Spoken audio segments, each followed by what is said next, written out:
코이카멘 IYS 시청자 여러분 안녕하십니까. 2020년 10월 19일 월요일 오후 4시 코이카멘 IYS가 12회차 방송을 시작합니다. 저는 진행을 맡은 송인엽입니다. 코이카멘 IYS는 나가자 세계로 깃발을 들고 세계 시민의 기치 아래 진실과 정의를 바탕으로 세계 평화와 인류 공영 그리고 한반도 평화 통일을 지향합니다. 오늘 또 IT에서 제가 만나 같이 그곳에 일하는 사람들을 소개하겠습니다. 먼저 전동석 회장과 장영찰 목사인데요. 그분들은 모두 한국계 미국 시민권자들입니다. 저는 어렸을 때부터 호랑이와 사자가 싸우면 누가 이길까? 이게 항상 궁금했습니다. IT에 와서는 태권도 구단 전동석 회장과 쌈꾼 장영찰 목사가 싸우면 누가 이길까? 라는 궁금증 하나가 더 생겼습니다. 지금도 궁금합니다. 둘이 한번 싸우면 좋겠는데 전 회장은 9살이나 연하인 그 장목사를 만나면 항상 상석을 양보하고 잘 섬기니 싸울 일이 없습니다. 그는 당시 94세인 그 노모가 목사는 하나님의 사자니 잘 모셔야 한다. 그런 말을 어렸을 때부터 들으며 자랐기에 어느 목사이건 큰형님처럼 잘 모시고 섬겼습니다. 전동석 회장은 태권도 구단으로 1949년생인데요. 전라북도 익산 태생입니다. 중요한 현직만 해도 세계 스포츠문화재단 회장 18년째 맡고 있고요. 16년째 맡고 있는 미국 LA시 자문위원 그리고 20년째 맡고 있는 마르틴 킹 목사 퍼레이드 조직위원회 총재입니다. 1975년에 태극기 35장과 도복 몇 벌 그리고 하모니카 달 하나를 가방에 넣고 27세 어린 나이에 조국을 떠난 그는 35년이 넘는 2010년에도 현역으로서 26개의 도장을 직접 건립하여 태극기를 도장 중앙에 걸고 또 제자들이 세운 도장이 270여 개인데 그 도장에도 중앙에 반드시 태극기를 걸게 했습니다. 미국 태권도계의 대표적 인물로는 동부 워싱턴의 이진구 구단, 서부 LA의 전동석 구단이지요. 그들은 대사범이라 불립니다. 영어로는 그랜드 마스터라고 하는데요. 자기들이 기른 제자가 독립하여 사범이 되면 대사범, 그랜드 마스터라는 호칭을 한답니다. 전 회장은 독립하는 제자들에게 몇십만 불을 호가하는 도장을 그냥 물려주는 그런 스승으로 미국에서 소문나 있습니다. 미국 태권도 명예전당에 최연소로 올랐지요. 전동석 회장은 태권도 도장을 운영하며 번 돈으로 세계 스포츠문화재단을 만들어 아프가니스탄, 파키스탄 등 미국 CIA가 위험하다고 말리는 그곳에 가서 태권도 교실, 컴퓨터 교실, 치과병원 등을 설립해서 봉사활동에 전념했습니다. 그가 총괄하는 LA 킹 목사 퍼레이드는 미국 내 최고의 행진으로 매년 1월 세 번째 월요일에 열리는데요. 그 행사에 300만 명이 LA 시민들이 참가합니다. 그리고 미국의 3대 방송국에서 3시간 동안 생방송합니다. 2014년 1월에 저도 그 퍼레이드에 초청되어 참여했는데 정말 대단했습니다. 한국에서도 전동석 특집 방송이 여러 차례 방송됩니다. 2011년도 스포츠 선교 대상을 CTS로부터 전동석 회장은 수상하게 됐습니다. 전동석 회장의 킹 목사 퍼레이드에 참가한 조영남 오늘 가수였죠. 조영남 그분이 그 행사의 규모와 또 그 행사를 조직을 너무나 잘하는 전동석 회장 그리고 그 선도하는 그 전동석 회장을 보고 전동석 회장께 LA 시장 출마를 강력히 권유했습니다. 그 조영남 선생님께서 제가 선거대책 홍보위원장 할 테니까 반드시 나오시라고 했지만은 전동석 회장은 자기는 정치는 하지 않겠다고 사양한 적도 있습니다. 전동석 회장은 아프가니스탄 봉사활동을 마치고 미국에 돌아온 직후 2010년 IT 지진 소식을 집에서 듣고 그 고통받는 IT의 어린이들이 눈에 밟혀 밤잠을 못 이뤘답니다. 그때 마침 해피나우의 IT 종합문화센터 사업 소식을 박원영 목사가 전해주면서 그 박 목사가 전 회장한테 통역을 부탁하기에 그는 주저없이 IT에 달려왔습니다. 그리고 그 사업에 부지 문제가 발생한 것을 보고 그 해결을 위하여 18개월을 처리하는 의리의 사나이 돌수였습니다. 또한 IT에서도 어려운 한인들을 솔선해서 도와줬지요. 그는 지금도 IT 델마 시청에서 IT 어린이들에게 태권도를 가르치고 있습니다. 그에게는 18세 연하의 아리따운 아내가 LA에 있는데도 그는 IT를 그렇게 사랑했습니다. 장혁철 목사는 1958년생인데요. 천안 출신입니다. 태어난 직후에 고아원에서 자랐습니다. 부모의 얼굴, 이름 아무것도 모른답니다. 길을 지나가다가 누가 옆에서 아빠, 엄마 이렇게 부르면 그런 소리가 나면 지금도 눈시울이 뜨거워진답니다. 12살 때 배가 고파서 고아원에서 도망 나와 다리 밑에서 넝마주의로 살며 맞으며 싸우며 그렇게 자랐답니다. 그런 그가 15세 때 우연히 본 영화 갓파더가 그의 인생을 바꿨습니다. 그래서 그는 그때부터 부지런히 무술, 호신술, 검술을 열심히 배워 1인자가 되겠다고 항상 열심히 했답니다. 그래서 이탈리아로 가서 마피아 총수가 되겠다고 입술을 깨물며 밤마다 다짐했답니다. 그렇게 무술을 익히다가 19세가 되자 자원하여 공수부대에 하사로 입대했지요. 그 군대에서 그는 특공 무술을 만들어 첫 교관이 되고 707 부대 창설 멤버가 되었습니다. 군 복무를 누구보다도 열심히 하는 그를 보고 누구나 그가 장기 복무를 할 것이라고 기대했고 또 특전사 사령관이 간곡히 장기 복무를 권했지만은 그는 5년이 의무복무가 아닌 5년이 끝나자마자 바로 전역을 했습니다. 왜냐하면 평생의 꿈인 갓파더가 되겠다는 이태리에 가서 그런 꿈이 있었으므로 그는 모든 무술에는 자신이 있었으나 영어가 좀 부족해서 이탈리아 가기 전에 우선 영어를 배우겠다는 생각에 갖은 고생 끝에 영국 런던의 어학과정에 들어갔습니다. 군에서 억척스럽게 모은 전액을 공수부대 선배에게 사기당한 후랍니다. 런던에 도착하여 주말에는 아르바이트로 총알택시 기사를 했는데요. 그곳에도 텃세가 심하여 중동계 주목들이 그를 멱살을 잡고 너 총을 맞기 싫으면 그만두라 그런 협박도 받았으나 그도 그의 멱살을 잡고 쏘아보며 I'm hungry 라고 했더니 그 후로는 그를 건드리지 않았답니다. 실제로 지금도 그의 눈빛이 예사롭지 않습니다. 지금도 팔굽혀펴기를 쉬지 않고 1시간에 1200회를 거뜬히 합니다. 그 무렵에 어학과대 하는 무렵에 어느 영국 목사님이 어떤 일이 생겨가지고 그를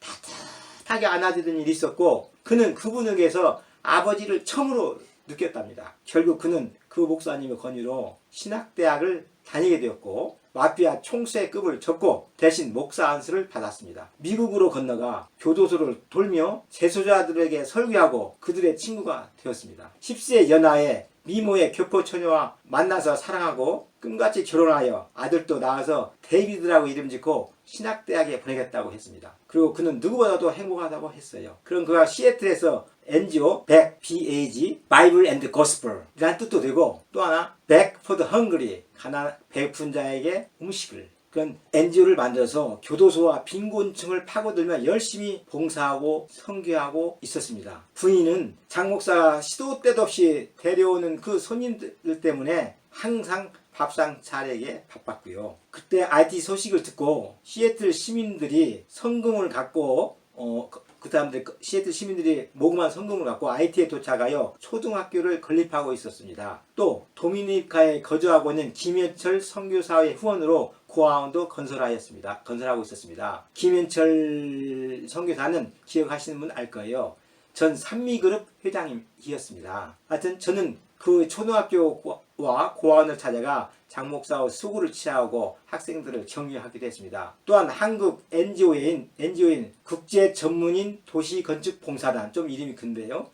영어는 BAM입니다. BAM이 Builders as Mission 국제 전문인 도시건축봉사단 그 청군우 단장을 안내한 것이 인연이 돼서 BAM이 IT 지부장으로 영입되었습니다. 장 목사님께서. 그리고 그는 제가 IT를 떠날 때까지 고아원들을 위하여 희망의 집, Shelter of Hope, 희망의 집을 짓기에 정열을 쏟고 있었습니다. 설교할 때 장 목사는 성경 구절을 영어와 한글로 줄줄줄줄 읽는데요. 설교를 들 때 졸기로 유명한 저도 장 목사의 설교를 들 때는 내내 긴장합니다. 명성교회의 김상원 목사, 중문교회의 장경동 목사 그 사람들이 저를 졸지 못하게 하는 장영철 목사입니다. 지금도 저는 전동석 목사와 전동석 회장과 장영철 목사가 싸우면 누가 일까 아직도 모릅니다. 전동석 회장과 저는 2019년도와 2021년도에 2년에 걸쳐서 북미 100일, 중남미 100일, 유럽 100일, 중국 100일, 한국 50일을 그렇게 여행하기로 약속했는데 코로나19 때문에 지금 연기되고 있습니다. 장윤철 목사에게 제가 저의 책 패션 매니아 연인과 이 강류를 선물하자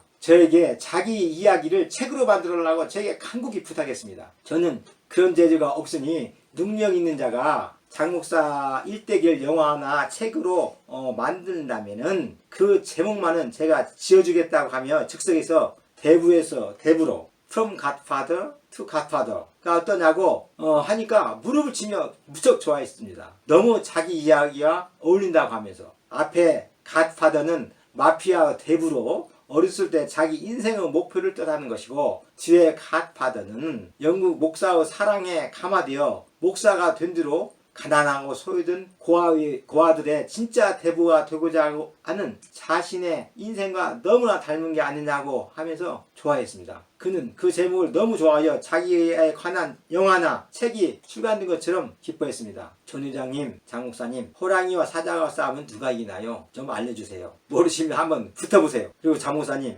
From Godfather to Godfather 언제 개봉하나요? 다음에 말씀드릴 분은 법무차관이 있는데요. 이름은 앙또안 앙드레입니다. 그는 40대 후반으로 IT 국립대학 법과대학을 수석 졸업한 사람이었어요. 쿠레발 대통령의 친구 데니스가 법무장관이 된 후에 그를 2006년도에 차관에 기용한 것이죠. 그는 법무장관과는 달리 정치가가 아니라 철저한 행정가였습니다. 데니스 장관은 항상 바깥 일로 바빴기 때문에 앙드레 차관이 법무부의를 다 처리했습니다. 제가 2010년 8월에 법무과정 연수생 추천을 받기 위하여 데니스 법무장관과 면담을 했는데요. 그때 장관께서 모든 일은 차관과 협의하라고 하면서 앙드레 차관을 저에게 소개했습니다. 데니스 장관은 아마 11월로 예정된 대통령 선거에 올인하는 것 같았습니다. 앙드레 차관은 한국의 발전상을 잘 알고 있었습니다. 그리고 저에게 여러 가지를 묻고 한국과의 관계 증진에 비상한 관심을 표명했습니다. 저는 한국정신, 그리고 새마을운동, 그 교육의 필요성, 공무원의 멸사봉공의 그런 자세 등에 대하여 나름대로 성의 있게 설명했죠. 그는 자신이 직접 한국에 오고 싶어 했지만 법무부 행정을 다 책임지고 있어서 협력단 연수 과정에 참여치 못하고 대신에 간부 3명을 저에게 추천하기에 그들을 한국에 연수 보냈습니다. 그들이 3주 동안 한국에 다녀온 후 한국 홍보 전도사가 된 것은 물론이죠. 제가 10번 한국을 선전한 것보다 그들이 한 번 한국을 사는 것이 훨씬 효과적이었습니다. 그 후에 앙드레 차관은 수시로 우리 사무실에 들려 한국 이야기를 저에게 물었습니다. 저도 그 집에까지도 3번 초대되어 시사 대접도 받았죠. 이런 앙드레 차관과 저의 교분으로 한국 젊은이가 성추행 혐의로 2011년 6월 구속됐을 때 앙드레 차관이 적극 나서서 무혐의 처리가 되게 해줬고 여권도 신속히 돌려주었죠. 2011년 6월에 데니스 장관은 그가 밀던 여당 후보가 중도 탈락하자 사임하고 앙드레 차관이 장관 대행을 하던 때였습니다. 그 앙드레 차관도 데니스 장관의 측근으로 알려져 사임 압력을 받았으나 그는 이를 거절했죠. 그러자 집무실에 교환이 난입하여 앙드레 장관에게 권총을 발사하는 사건이 2011년 9월에 발생했습니다. 그는 살해 위협을 느끼고 즉각 사임했죠. 그 후 2012년 1월에 그는 포르토프랭스에서 변호사 개업을 하였습니다. 앙드레 장관님, 어려움에 처해있던 한국 우리 젊은이를 적극 옹호해 주어 정말 고맙습니다. 이제 야인이 되었으니 한국에 꼭 한번 오세요. 저는 그를 꼭 초청하여 저의 고향 한옥마을 전주와 그리고 풍광 좋은 우리 제주도 그리고 우리 분단의 상징 판문점을 꼭 보여줄 예정입니다. 왜냐하면 그가 남북 우리 분단에도 깊은 관심을 표명했기 때문입니다. 다음은 우리 한국 NGO 바미 청군의 단장인데요. 그는 2011년 3월에 백삼승 목사와 장윤철 목사의 안내로 저희 사무실에 찾아왔지요. 명함을 받으니 길었어요. 국제 전문인 도시건축봉사단 바미 Builders as Mission International. 근데 그 바미는 건축사만 600명을 보유한 대단한 단체지요. 이미 우간다, 앙골라, 캄보디아, 그건 또 쓰나미가 덮친 인도네시아 반디아체에서 큰 활동을 벌인 단체입니다. IT 지진으로 큰 피해를 입었기 때문에 쉘터 오브 허프 그가 하는 사업 계획인데요. 희망의 집이지요. 쉘터 오브 허프 건립 사업 계획을 갖고 저에게 찾아온 거예요. IT 집 없는 어린이 400~500명을 수용할 수 있는 큰 장막 420평이라는데 그 서너 개를 설치하여 교육, 의료, 숙박을 한 곳에서 해결하는 사업이었습니다. 그러한 것을 IT 한 10곳에 설치하여 고아 5, 6천 명에게 도움을 주겠다는 좋은 사업이었습니다. IT에 꼭 필요한 사업이었죠. 협력단과 그가 공동으로 사업할 의향을 보였기에 저는 협력단의 NGO 지원 사업과 지원 절차를 자세히 설명해주고 천단장이 서울에 거주하고 있으니 서울에 가거든 본부와 접촉할 것을 안내했습니다. 천단장이 IT에 거주한 동안 장현철 목사를 IT 소장으로 영입하고 그 희망의 집을 건축하여 IT와 교육사업을 활발히 추진하고 있다는 소식을 저는 계속 들었습니다. 그의 사업이 성공하여 IT에 희망을 갖고 살아가는 어린이가 많아지기를 소망하고 있습니다. IT에서 발생한 강진으로 중앙아메리카 IT에서 자연자원이 100만 명의 피해를 입혔다. Ceux qui ont les moyens, achètent ailleurs. Ici, ce sont ceux qui n'ont pas de moyens. 지진이 일어나고 있는 IT에서 세수가 가운데 8.9km 지점 리터 규모 7.0의 지진이고 초보 장벽 지점 20여 층에나 이어졌습니다. 이번 방향으로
시청자 여러분, 지금까지 10회에 걸쳐 IT에 대하여 특히 2010년도 지진에 났을 때 우리나라가 정부가 한 일, 우리나라 NGO 봉사자들의 한 역할에 대해서 지금까지 방송했습니다. IT가 지진 후유증을 속히 극복하여 카리브해의 낭만 가득한 본래의 그 푸른 낙원으로 다시 우뚝 설 날을 기대합니다.